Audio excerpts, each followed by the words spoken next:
5 லட்சம் கோடி ரூபாயை இந்த ஜிஎஸ்டி வழியாக வசூல் செய்திருக்கிறார்கள்.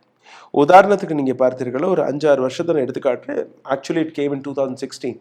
இப்போ ஒரு 9 ஆண்டுகள் ஆகிவிட்டது. But will take last 5 years or will take it from 2016. 2017-18 நீங்கள் பார்த்தீர்கள்னா 3,79,949 கோடி ரூபாய் ஜிஎஸ்டி வழியாக வசூல் செய்யப்பட்டது.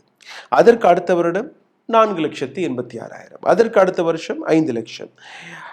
2021 ஆண்டு 6,78,000, கிட்டத்தட்ட 7 லட்சம். 2022-2023 இது அப்படியே 8 லட்சமாக உயர்கிறது. 23-24 இது 9.5 லட்சமாக உயர்கிறது.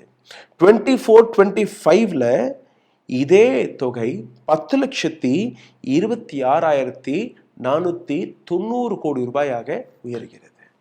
அப்போ வருடம் வருடம் ஜிஎஸ்டி வரிகளை போட்டு எந்த அளவில் நீங்க இந்த நாட்டு மக்களை, அவர்களுடைய சேமிப்பை சுரண்டி இருக்கிறீர்கள். சரி, இதற்கு பதிலாக மக்களுக்கு நீங்க என்ன செய்தீர்கள்?